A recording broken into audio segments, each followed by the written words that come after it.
Hace unos domingos atrás, en nuestra serie de exposiciones consecutivas en la primera carta de Pedro, arribamos a Primera de Pedro capítulo 3, versículo 15, donde el apóstol exhorta a los creyentes a estar siempre preparados para presentar defensa con mansedumbre y reverencia ante todo el que nos demande una explicación racional de la esperanza que hay en nosotros. Los cristianos poseemos una fe razonable y por lo tanto debemos ser capaces de defender nuestra fe racionalmente. Pero para eso es necesario conocer la problemática con la que tenemos que lidiar cuando queremos compartir nuestra fe con los incrédulos. Y eso es precisamente lo que hemos estado considerando en una breve serie de estudios que insertamos como un paréntesis dentro de la serie de exposiciones consecutivas en Primera de Pedro, y para la cual hemos tomado como punto de partida las enseñanzas de Pablo en Romanos capítulo 1. Y los invito, por favor, a abrir sus Biblias en Romanos capítulo 1, una vez más, los versículos 18 al 25. Romanos capítulo 1, versículos 18 al 25. Dice así el apóstol Pablo: porque la ira de Dios se revela desde el cielo contra toda impiedad e injusticia de los hombres que detienen con injusticia la verdad. Porque lo que de Dios se conoce les es manifiesto, pues Dios se lo manifestó. Porque las cosas invisibles de Él, su eterno poder y deidad, se hacen claramente visibles desde la creación del mundo, siendo entendidas por medio de las cosas hechas, de modo que no tienen excusa. Pues habiendo conocido a Dios, no le glorificaron como a Dios, ni le dieron gracias, sino que se envanecieron en sus razonamientos, y su necio corazón fue entenebrecido. Profesando ser sabios, se hicieron necios, y cambiaron la gloria del Dios incorruptible en semejanza de imagen de hombre corruptible, de aves, de cuadrúpedos y de reptiles, hablando de esa idolatría flagrante que tienen los paganos. Por lo cual, versículo 24, también Dios los entregó a la inmundicia en la concupiscencia de sus corazones, de modo que deshonraron entre sí sus propios cuerpos, ya que cambiaron la verdad de Dios por la mentira, honrando y dando culto a las criaturas antes que al Creador, el cual es bendito por los siglos. Amén. El apóstol Pablo está presentando aquí una seria acusación contra la raza humana, como un preámbulo para su presentación del Evangelio. El Evangelio es la buena noticia de que Dios ha provisto salvación al hombre a través de la persona y la obra de su Hijo, nuestro Señor Jesucristo. Pero ese mensaje no tendría ningún sentido a menos que lo consideremos a la luz de la necesidad que tiene el hombre de ser salvado. Como decíamos en un sermón anterior, hablarle de salvación a un individuo que cree que no corre ningún peligro, que él no tiene ningún problema, es como querer venderle un tratamiento de quimioterapia 100% efectivo a una persona que no sabe que tiene cáncer. ¿Y cuál es la acusación de Pablo contra la raza humana? Que Dios se ha revelado al hombre en una forma muy evidente a través de lo creado, y nos ha dado la capacidad de interpretar adecuadamente esa evidencia, pero en su impiedad y en su injusticia los hombres han detenido, han reprimido con injusticia la verdad. Esa verdad que la creación anuncia acerca de Dios con tanta claridad es sumamente desagradable a los ojos del hombre incrédulo. ¿Y qué hace? Dice Pablo que él detiene, suprime, resiste con injusticia la verdad. En otras palabras, lo que Pablo está diciendo aquí es que el incrédulo es un deshonesto intelectual. Él conoce la verdad acerca de la existencia de Dios. Él sabe que Dios debe ser obedecido, que Dios debe ser adorado, pero él pretende vivir como si lo desconociera. Y en su deshonestidad, el hombre es capaz de inventarse las teorías más absurdas con tal de justificar su renuencia a postrarse ante Dios y reconocerle como el soberano. Noten una vez más lo que dice en el versículo 21. Pues habiendo conocido a Dios, Pablo dice, el hombre ha conocido a Dios. No le glorificaron como a Dios, ni le dieron gracias, sino que se envanecieron en sus razonamientos y su necio corazón fue entenebrecido. Profesando ser sabios, se hicieron necios. Las huellas dactilares de Dios están plasmadas en todo lo que Él ha hecho, como hemos visto ya en los estudios anteriores. Y es imposible evadir esa evidencia sin caer en la irracionalidad. Es a eso que Pablo se refiere cuando dice en el versículo 22 que los hombres, profesando ser sabios, se hicieron necios. La deshonestidad intelectual produce ignorancia, pero es una ignorancia culpable, porque ha sido provocada por el hombre incrédulo para evadir la verdad. En otras palabras, ellos se hicieron necios a sí mismos. Ellos se hicieron necios a sí mismos. Y yo pienso que es muy probable que el apóstol Pablo, cuando escribió estas palabras, tenía en sus mentes, resonando como un eco, las palabras del salmista en el Salmo 14, versículo 1. Dice el necio en su corazón, no hay Dios.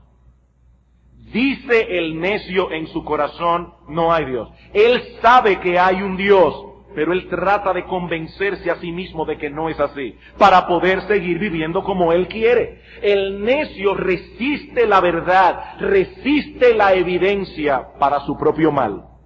Ahora bien, aunque la creación de Dios revela a Dios en una forma muy evidente, no nos dice todo lo que necesitamos saber acerca de Él.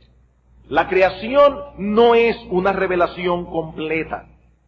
Es obvio que un ser inteligente, todopoderoso, personal, hizo todas las cosas, pero ¿cómo es Él? ¿Qué pide ese Dios de nosotros? ¿Cómo podemos nosotros conocer a ese Dios? ¿O cómo se supone que debemos vivir en este mundo que Él creó? Creer que Dios existe y no tener más información al respecto nos deja sumergidos en un mar de confusión. Pero Dios no nos ha dejado a tientas y en tinieblas en cuanto al resto de la información que necesitamos conocer. Así como Él se ha revelado en la creación, así también se ha revelado en su palabra, la Biblia. Y las mismas huellas que Él dejó impresas en el universo creado, las dejó impresas en este libro para que no haya ninguna duda al respecto. Solo que la revelación bíblica es más excelente que la creación, porque es una revelación más completa. Eso es lo que nos enseña el salmista en el Salmo 19. El Salmo 19 comienza diciendo, los cielos cuentan la gloria de Dios, el firmamento anuncia la obra de sus manos, un día emite palabra a otro día, una noche a otra noche declara sabiduría. Y dice el salmista, no hay lenguaje ni palabra, ni es oída su voz, pero por toda la tierra salió su voz, y hasta el extremo del mundo sus palabras. La creación revela a Dios. Sin embargo, en el versículo 7 de ese mismo Salmo, dice el salmista, la ley de Jehová es perfecta. La revelación bíblica, es lo que le está diciendo, es perfecta, es completa, que convierte el alma. El testimonio del Señor es fiel, que hace sabio al sencillo. Así que la revelación bíblica es más completa, es más excelente que la revelación que Dios nos ha dejado en la creación. Y ese es precisamente el tema que yo quisiera comenzar a considerar en esta mañana bajo dos encabezados. Veremos en primer lugar la necesidad de una revelación divina y en segundo lugar veremos que esa revelación es la Biblia. Veremos en primer lugar que hay una necesidad de que Dios se revele al hombre en un libro con proposiciones lógicas y racionales, que no irracionales, sino irracionales, que nosotros podamos leer, estudiar y comprender. Pero en segundo lugar vamos a ver que esa revelación es la Biblia. Mi intención original era traer esos dos puntos en la mañana de hoy. Pero a medida que fui trabajando en el sermón, el material comenzó a crecer y a crecer, así que vamos a ver esto en dos partes. Este domingo vamos a ver la necesidad de una revelación divina, y en segundo lugar, el domingo que viene, si el Señor lo permite, veremos por qué nosotros creemos que esa revelación es la Biblia. Veamos entonces, hermanos, en primer lugar, la necesidad de una revelación divina. Como hemos dicho ya, las evidencias que Dios ha dejado en su creación son tan claras, tan evidentes, que muy difícilmente pueden ser evadidas. Pero el incrédulo no se deja vencer fácilmente. Y si no puede negar que Dios existe, entonces negará que la Biblia sea su palabra. Está bien, yo creo en Dios, pero yo no creo en la Biblia. Pero esa es una postura que crea todavía más problemas que la de aquellos que niegan la existencia de Dios.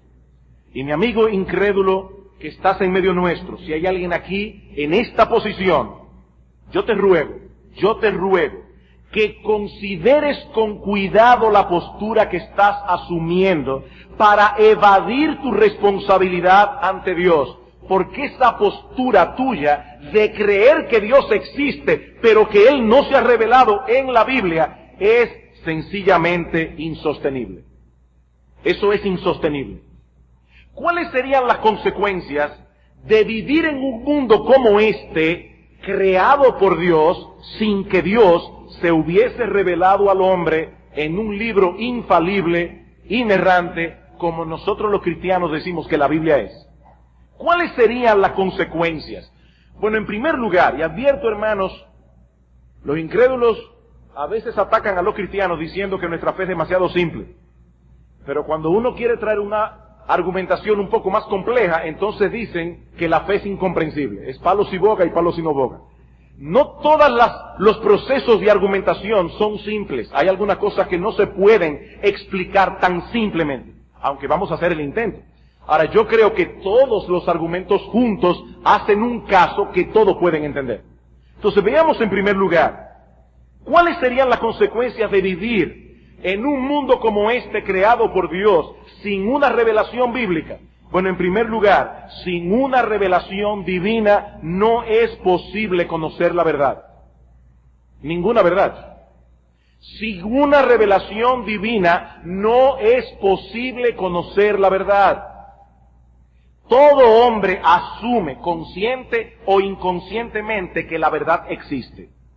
Cada vez que emitimos una opinión como cierta, o cada vez que corregimos a una persona y tratamos de hacerle ver que está en un error, estamos asumiendo que la verdad existe. Ahora, ¿qué es la verdad? Bueno, en palabras muy sencillas, podemos decir que la verdad es pensar o expresar lo que corresponde con la realidad. ¿Qué es la verdad? Pensar o expresar lo que corresponde con la realidad. Por ejemplo, si yo afirmara que hoy es 6 de noviembre del año 2005 y que estamos en el edificio de Iglesia Bíblica del Señor Jesucristo participando de su culto de adoración, estaría diciendo la verdad, porque esa declaración corresponde con la realidad. Pero si digo en cambio que hoy es viernes y que estamos en Boca Chica, evidentemente estaría equivocado, porque hoy ni es viernes ni estamos en la playa. Así que podemos decir con toda confianza que la verdad existe. Y no solo eso, que es una sola. La verdad es una sola, es absoluta. Porque la realidad es una sola. Si la verdad es lo que corresponde con la realidad, la verdad tiene que ser una sola, porque la realidad es una sola. O es verdad que estamos en el edificio de Iglesia Bíblica del Señor Jesucristo, participando del culto de adoración, o es verdad que estamos en Boca Chica, o es verdad que estamos quién sabe en qué otro sitio haciendo quién sabe qué otra cosa. Ahora, lo que no podemos decir es que todo eso junto es verdad. No podemos decir que todo eso junto es verdad. Ahora bien, si la verdad es lo que corresponde con la realidad, entonces hay ciertas cosas de la realidad que yo necesito conocer antes de que pueda decir que conozco cómo son las cosas realmente. Voy a repetirlo para que me sigan. Si la verdad es lo que corresponde con la realidad, entonces hay ciertas cosas ciertas piezas claves de la realidad que yo necesito imprescindiblemente conocer antes de que yo pueda estar seguro de que yo conozco cómo son las cosas realmente. Por ejemplo, la perspectiva que alguien tenga de la realidad de las cosas será muy diferente si ese alguien parte de la premisa de que fuimos creados por Dios, o si esa persona asume que el universo es el producto de fuerzas ciegas e impersonales. Esas presuposiciones van a cambiar mi percepción de la realidad. Si la realidad es que ningún ser inteligente nos trajo a la existencia, sino que nosotros estamos aquí por una causa completamente accidental, como piensan los ateos, entonces nosotros no tenemos ninguna verdad que buscar, porque en un mundo así no pudiéramos estar seguros de nada. Eso ya lo vimos en un sermón anterior y por lo tanto yo no voy a entrar en eso hoy.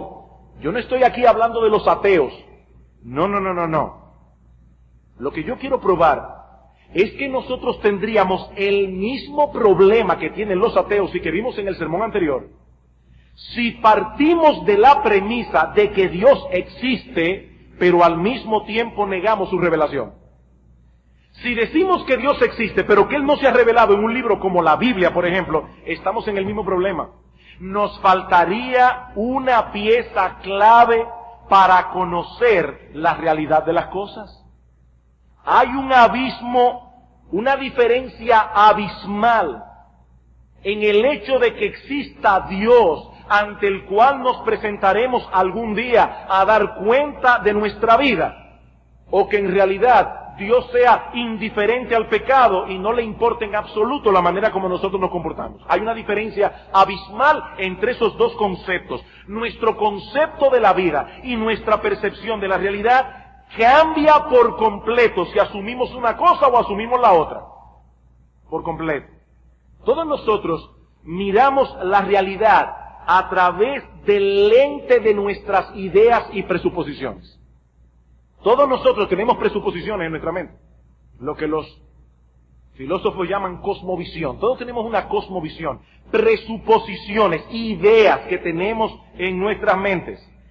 Si ese lente, si ese conjunto de ideas o presuposiciones está mal, nosotros tenemos un lente desenfocado y no podremos ver bien, no podremos percibir la realidad como la realidad es. Bueno, pues lo mismo pasa con alguien que tiene una idea equivocada de Dios. Si el Dios de la Biblia existe, el de la Biblia, santo, justo, todopoderoso, bueno, etc. Si ese Dios existe, la realidad a nuestro alrededor tiene que tener una lectura o una interpretación muy diferente a la de aquel que asume que ese Dios no existe. Hay una lectura diferente, una interpretación diferente. El problema de aquellos que niegan que Dios se haya revelado en un libro, como la Biblia, por ejemplo, es que carecen de una pieza clave para poder interpretar correctamente la realidad. Y por lo tanto, lo mejor que pueden hacer es no opinar acerca de nada. No opinar acerca de nada. Permítame explicar esto desde otra perspectiva, para que si alguien todavía está enredado con este proceso de argumentación, entienda esto.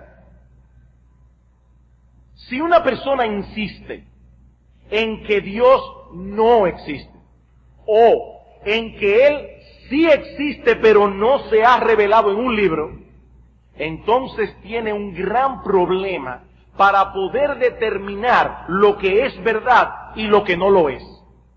El hombre que no descansa en Dios, y en la Biblia obviamente, para determinar lo que es verdadero, ¿en qué descansa entonces? Bueno, él tiene que descansar en su propio razonamiento.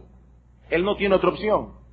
Yo no creo que este libro es la Biblia. Bueno, entonces, ¿cómo yo voy a determinar las cosas? A través de mi propio razonamiento. Ahora bien, aún dentro de esta opción del hombre que insiste en no creer en la Biblia, en no creer que Dios se ha revelado, aún dentro de esa opción, este hombre tiene todavía dos opciones. O supone que la verdad está dentro de su mente, en otras palabras, que la verdad es lo que él decide que es verdad, o él supone que la verdad está fuera de su mente porque corresponde con una realidad que no está dentro de él, sino fuera de él, pero que es él quien decide lo que él acepta como verdad. Otra vez no hay opción. O nos consideramos a nosotros mismos como la fuente de la verdad o como los jueces de la verdad. En cuanto a lo primero, yo soy la fuente de la verdad. O sea, la verdad es lo que yo decido que es verdad. Eso es muy difícil de sostener. Porque es muy obvio que la verdad no es lo que yo decido que es verdad, sino lo que es conforme a la realidad. La verdad no es lo que yo decido, es lo que es. Por más que yo insista en que hoy es viernes, hoy es domingo, y yo puedo, desde que me levanté esta mañana, hoy es viernes, hoy es viernes, hoy es viernes, eso no va a cambiar el calendario. La verdad no está dentro de mí, la verdad está fuera de mí. La fecha de hoy no depende de lo que mi mente piense, eso ya es así. Hoy es domingo, y hoy es 6 de noviembre del año 2005. Eso no lo determino yo. Y si mi mente piensa otra cosa, yo estoy equivocado. La verdad no está dentro de mí, está fuera de mí. Otro ejemplo. Si Dios existe, ni 1.000 millones de ateos, pensando lo contrario, van a poder cambiar la realidad de que Él existe. Pero hay muchísima gente que no lo cree, no importa. La realidad sigue siendo la realidad. Y si Dios es santo y justo, entonces todos nosotros nos presentaremos algún día delante de su tribunal, aunque todos los hombres del planeta se confabulen para negarlo. Si Él existe y Él tiene destinado un día del juicio donde Él va a juzgar a cada hombre, no importa lo que yo piense, la realidad es la realidad. Así que la verdad es algo que está fuera de nuestras mentes y que nosotros debemos descubrir. Ahora yo me pregunto, ¿en base a qué decidiremos? O sea, el hombre que dice, no, yo sé que la verdad no está dentro de mí, obviamente, yo no soy Dios, pero yo soy el juez de la verdad. Bien, una persona que asume esa posición, yo le preguntaría, ¿en base a qué tú vas a decidir lo que es verdad o lo que no es verdad? ¿En base a qué tú vas a hacer ese juicio? Como yo decía hace un momento, el hombre que niega la revelación de Dios no tiene otra opción que constituirse en juez de la verdad. Él es quien decide lo que él acepta como verdad y lo que no. Pero eso plantea un gran problema. Yo te pido, mi amigo, que escuches con atención el problema que tienes. Un gran problema. Como bien señala Richard Ramsay, todas las verdades están relacionadas entre sí, todas, porque vivimos en un universo donde todas las cosas están interconectadas. Y cualquier nueva verdad que se descubra por allí pudiera echar por tierra lo que nosotros creíamos que era la verdad. ¿Acaso no vemos eso una y otra vez en el campo de la ciencia? Una y otra vez. ¿Cuántas veces ha sucedido que hombres de ciencia han elaborado una hipótesis científica, hacen algunas pruebas en el laboratorio y parecen por fin tener en la mano algo seguro? Pero luego viene alguien y les hace ver que estaban equivocados o que había un elemento importante que ellos no habían descubierto o no habían tomado en cuenta y de repente toda la hipótesis se cae como un castillo de naipes. ¿No ha pasado eso muchísimas veces? Hasta que llegó Einstein, la física newtoniana era aceptada como palabra de Dios. Vino Einstein y demostró que Newton estaba equivocado en algunos puntos importantes. Eso ha pasado una y otra vez. Así que para estar completamente seguros de algo, nosotros tendríamos que saberlo todo. Para estar completamente seguro de algo, como todo está interconectado, nosotros tendríamos que saberlo todo, pero cualquier hombre en su sano juicio sabe que no lo sabe todo. ¿Qué opción le queda entonces? Ninguna. ¿Qué opción le queda? Ninguna. El hombre que decide hacerse el juez de la verdad no tiene otra opción que aceptar su propia ignorancia y no opinar nada. Decir como Sócrates, yo solo sé que no sé nada. No opinar nada. Es incongruente afirmar que somos los jueces de la verdad y al mismo tiempo afirmar categóricamente que nosotros conocemos algo como verdad. Pero Dios no ha dejado al hombre atrapado en ese laberinto. Gracias al Señor. Él es la fuente de la verdad. Y Él se ha revelado en un libro infalible, que si bien no nos provee un conocimiento exhaustivo de la realidad, sí nos provee un conocimiento verdadero y seguro de ello. Como bien señala Richard Ramsey, descansar en la revelación que Dios nos ha dado es la única manera de estar seguro de algo, porque Dios sí conoce toda la verdad.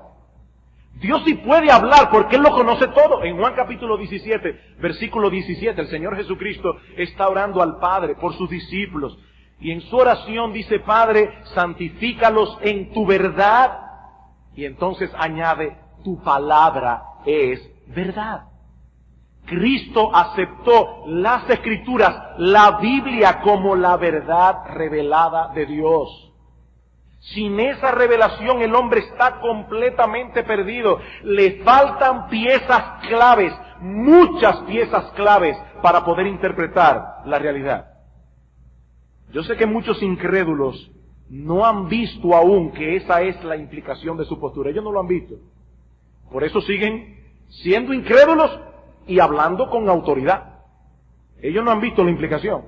Ahora, hay otros que sí lo han visto. Otros que se han dado cuenta del problema, pero que están dispuestos a pagar el precio de vivir presuponiendo que el mundo es un lugar absurdo antes que tener que postrarse ante Dios. Ahora, ellos han visto el problema. Por ejemplo, el filósofo alemán Friedrich Nietzsche.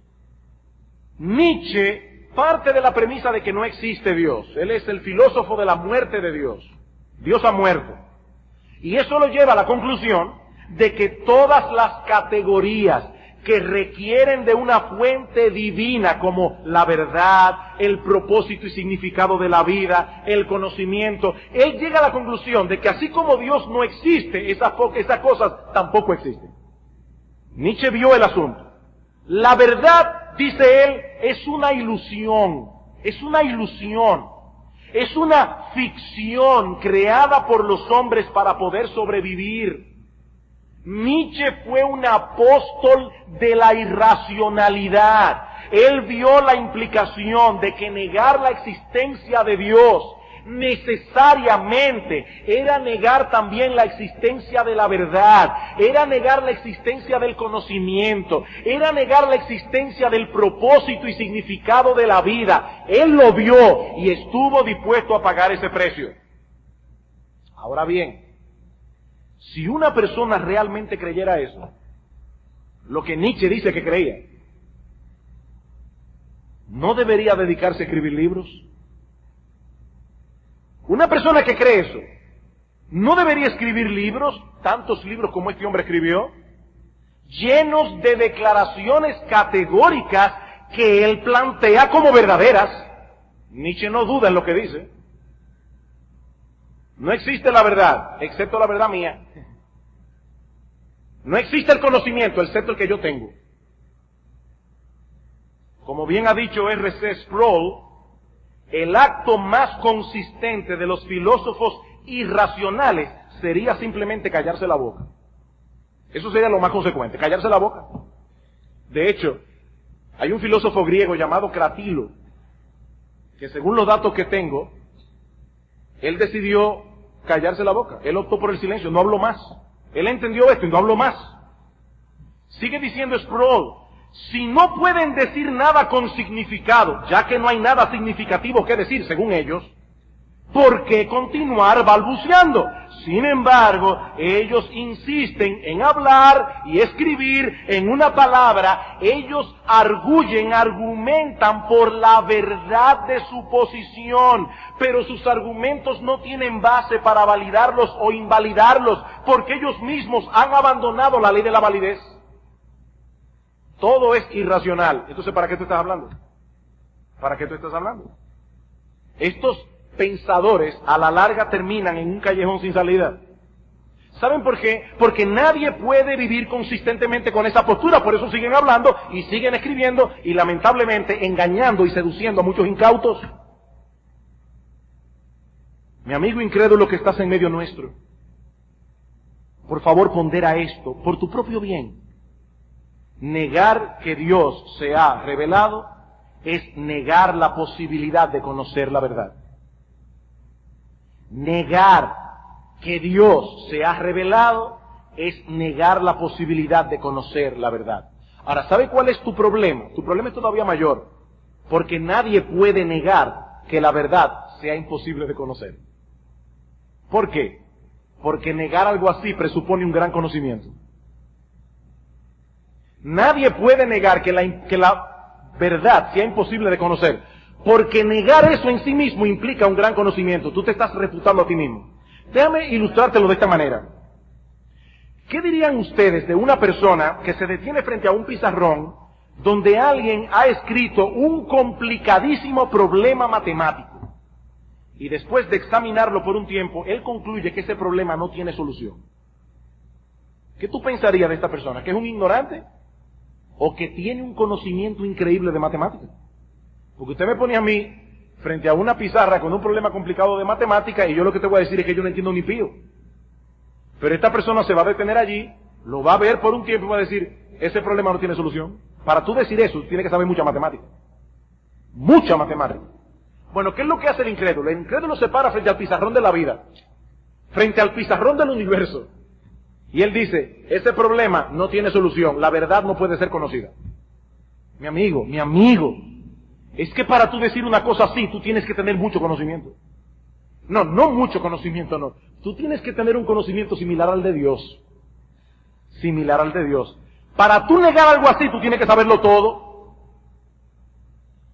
Y por lo tanto te estás rebatiendo a ti mismo. Porque tú dices que la verdad no puede ser conocida. ¿Cuál es el problema entonces? Deshonestidad. ¿Cuál es el problema? Deshonestidad. Mi amigo, tu problema es que no estás manejando las evidencias honestamente. Y eso te está llevando al terreno del absurdo.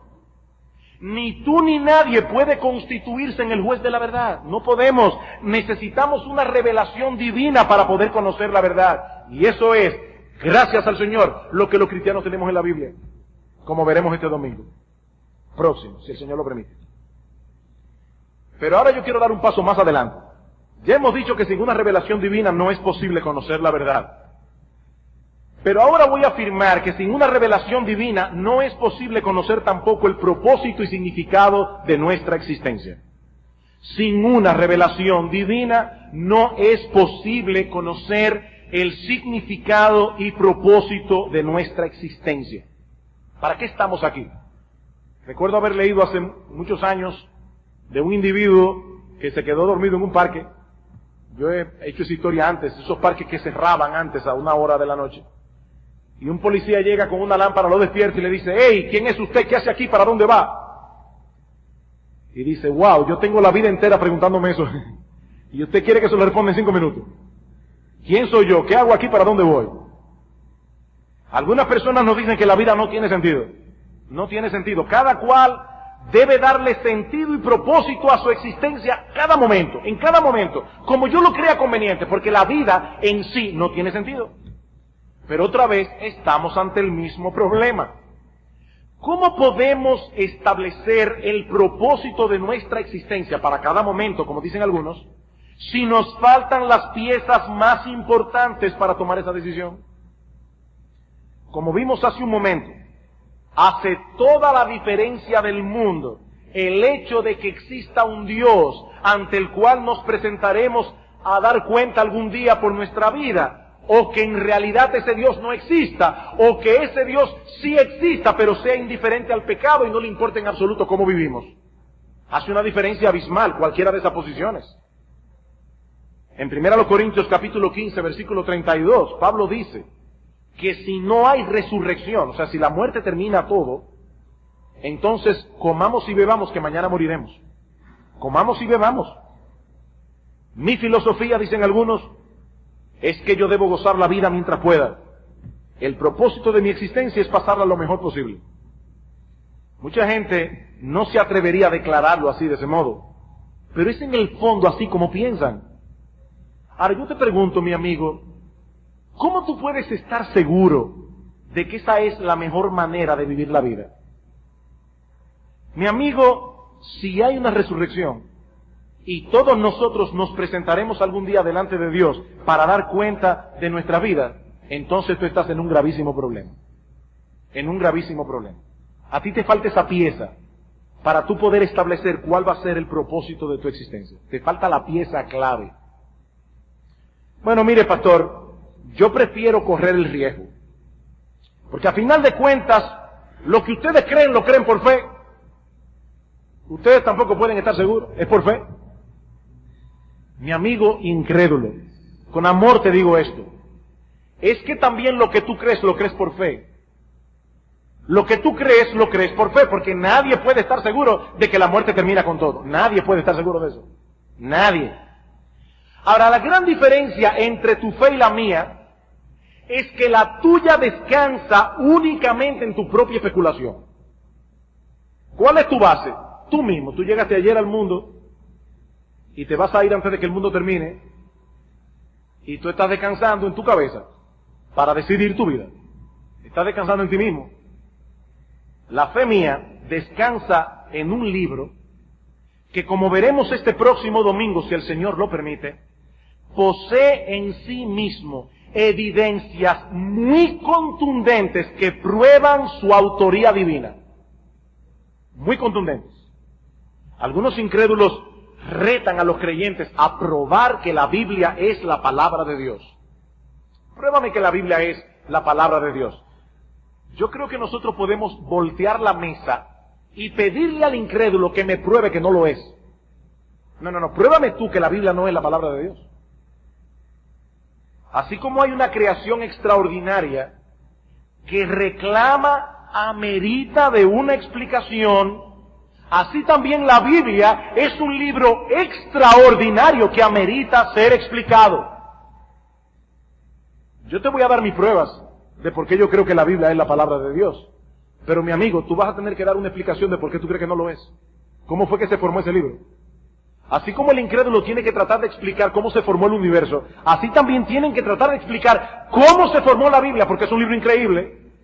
Es un libro increíble, pero ese no es mi tema de hoy, ese es mi tema del próximo domingo.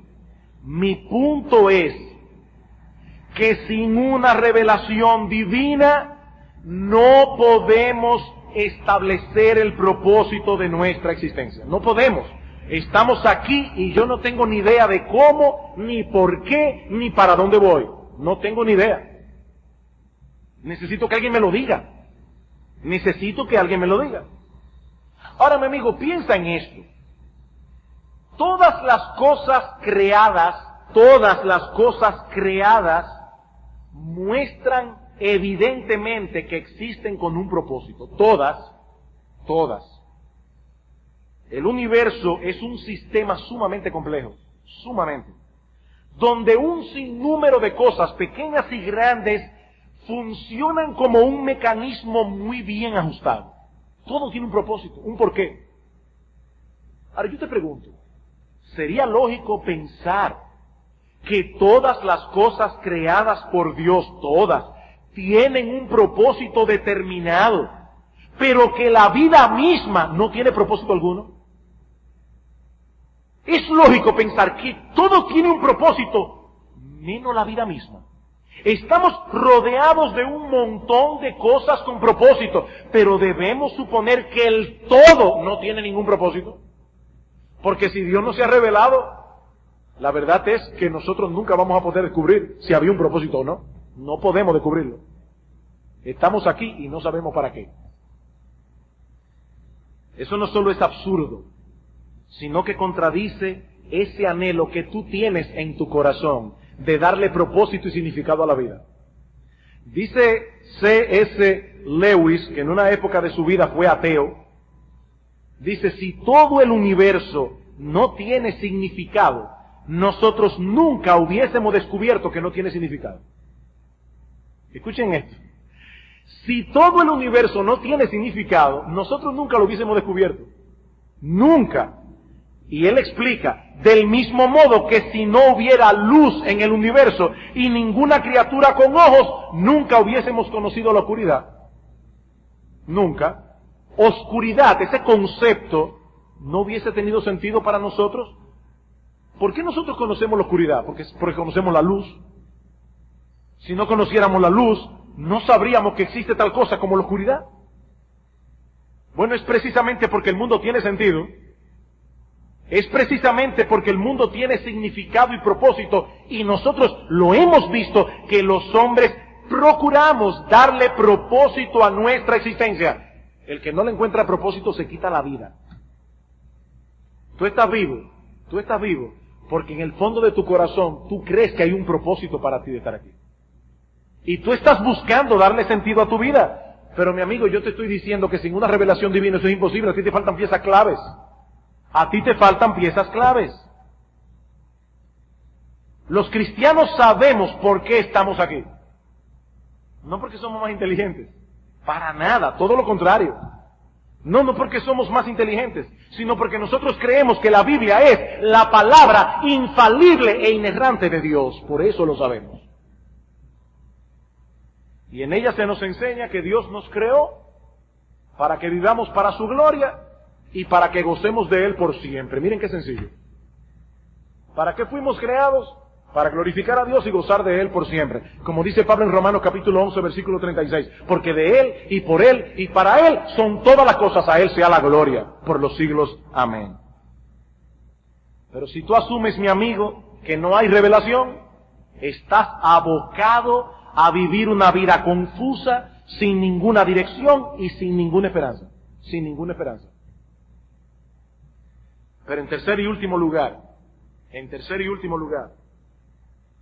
sin una revelación divina, no solamente no tenemos base para establecer la verdad, no solamente no tenemos base para establecer propósito y significado, sin una revelación divina no existe una base objetiva para establecer patrones morales absolutos y universales. Sin una revelación divina no hay moral, por lo menos, no puede haber una base objetiva para construir la moral.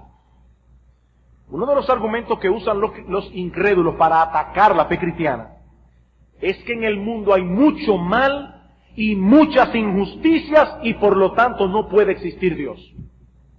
¿Cómo puede ser que exista Dios en un mundo donde hay tanta maldad?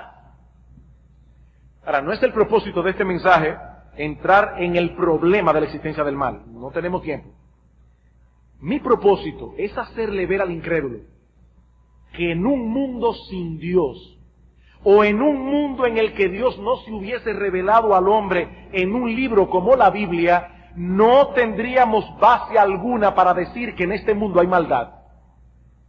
No tendríamos base alguna.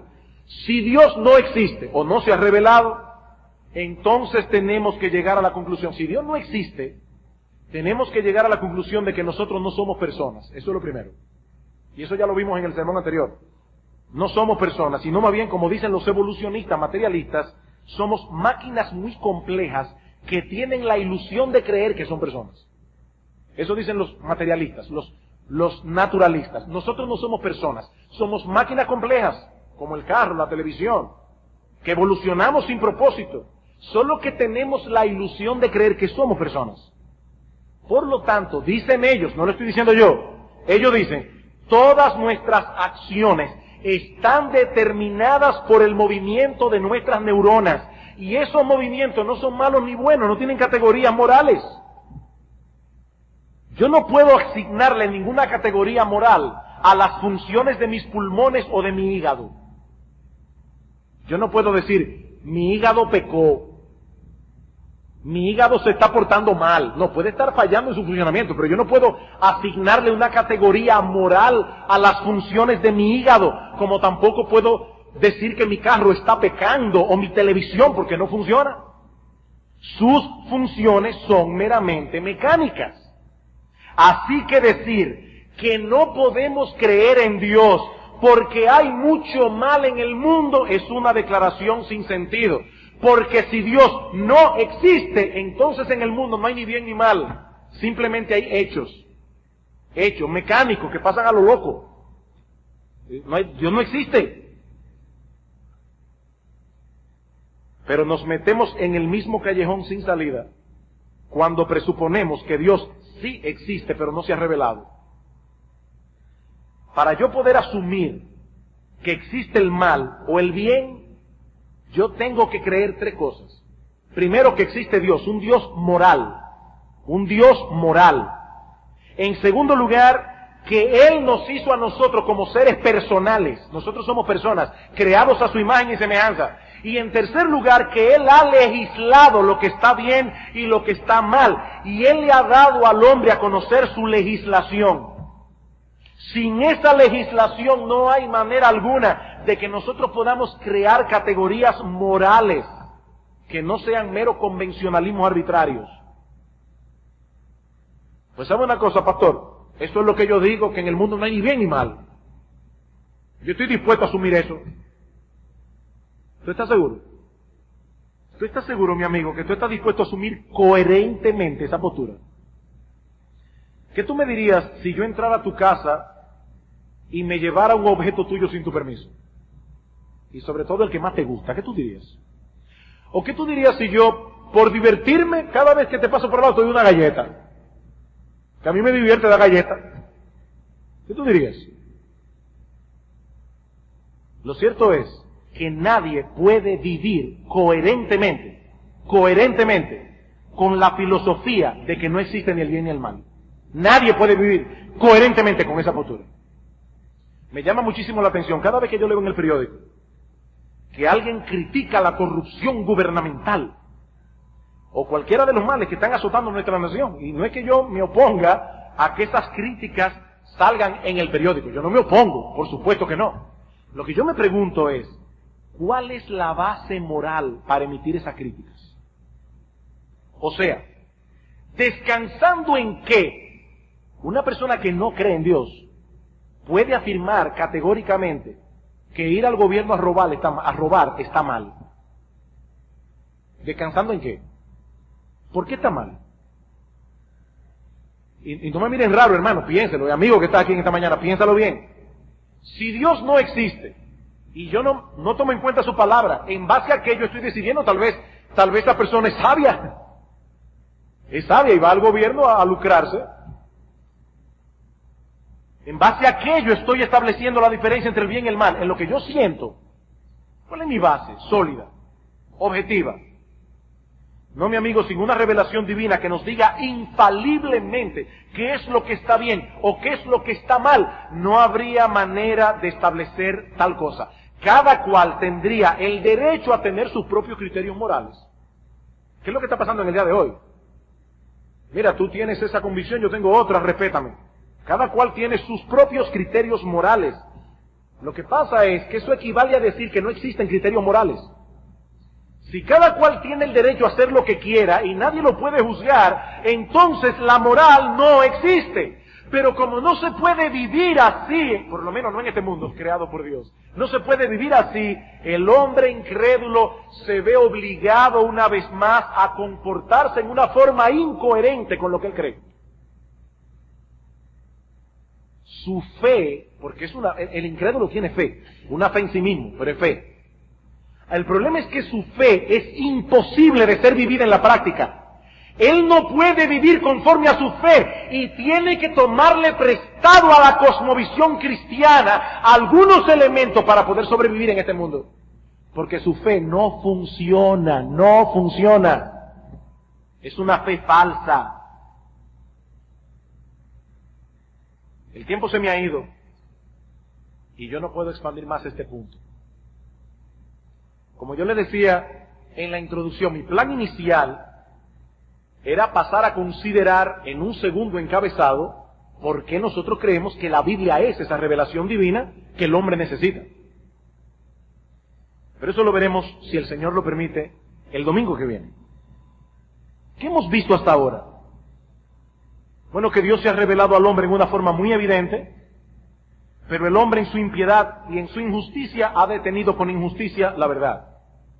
Hemos visto que esta revelación es suficiente para dejar al hombre incrédulo sin excusa, pero no nos dice todo lo que necesitamos saber acerca de Dios.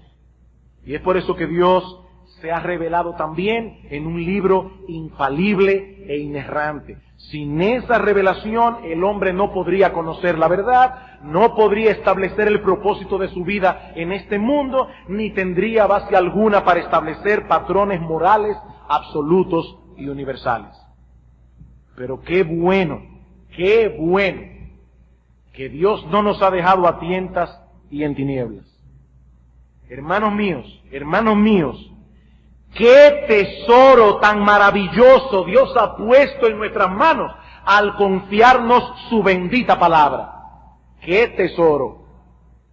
Como dice el salmista, su palabra es deseable más que el oro, y más que mucho oro afinado, y más dulce que la miel, que la que destila del panal. Ella es una base segura y confiable para el conocimiento de la verdad, para conocer el propósito de nuestra existencia y para distinguir el bien del mal. Por eso decimos, al igual que el salmista en el Salmo 119, versículo 105, oh, cuánto amo yo tu ley. Todo el día es ella mi meditación. Cuánto amo yo tu ley. Lámpara es a mis pies tu palabra y lumbrera a mi camino.